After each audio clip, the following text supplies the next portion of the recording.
Kochi തമ്മനത്ത് water അതോറിറ്റിയുടെ pipe പൊട്ടി. കടവന്ത്ര, എളംകുളം, കത്രിക്കടവ് മേഖലയിൽ ജലവിതരണം മുടങ്ങും.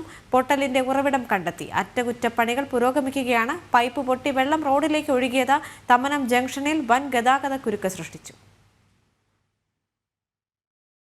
ഇന്നു പുലർച്ചെ 4 മണിക്കാണ് തമ്മനം ജംഗ്ഷനിൽ വാട്ടർ അതോറിറ്റിയുടെ ജലവിതരണ പൈപ്പ് പൊട്ടിയത്. കൂത്താപ്പാടി പമ്പ് ഹൌസിൽ നിന്നും ഇളംകുളം കത്രിക്കടവ് ഭാഗത്തേക്ക് വെള്ളം എത്തിക്കുന്ന പ്രധാന പൈപ്പ് ലൈനിന്റെ ഉപലൈനാണിത്. വെള്ളം കുത്തിയൊഴുകി സമീപത്തെ വീടുകളിലേക്കും സ്ഥാപനങ്ങളിലേക്കും എത്തി. വലിയ കുഴി രൂപപ്പെട്ടതിനൊപ്പം സമീപത്ത് റോഡിൽ ടാറിങ് വിണ്ടുകീറിയ നിലയിലാണ്. ഇതുവഴിയുള്ള വാഹന ഗതാഗതം ഭാഗികമായി നിരോധിച്ചിട്ടുണ്ട്. ഏറെ വൈകിയാണ് പൊട്ടലിന്റെ ഉറവിടം വാട്ടർ അതോറിറ്റിക്ക് കണ്ടെത്താനായത്. Water authority Kaloor sub division പരിധിയിൽ ഉൾപ്പെടുന്നതാണ് പൈപ്പ് ലൈൻ. പൈപ്പ് പൊട്ടിയത് എങ്ങനെയെന്ന് വ്യക്തമല്ല. ഇതുവഴി കടന്നുപോകുന്ന വലിയ വാഹനങ്ങളുടെ ഭാരം താങ്ങാനാകാതെ പൈപ്പിൽ പൊട്ടൽ വീണതാണോ എന്ന് സംശയിക്കുന്നതായും അടിയന്തര അറ്റകുറ്റപ്പണികൾക്കുള്ള നടപടികൾ തുടങ്ങിയതായും അധികൃതർ പറഞ്ഞു. കടവന്ത്ര, കത്രിക്കടവ്, എളംകുളം എന്നിവിടങ്ങളിലെല്ലാം ജലവിതരണം 2 ദിവസത്തേക്ക് പൂർണ്ണമായും മുടങ്ങും.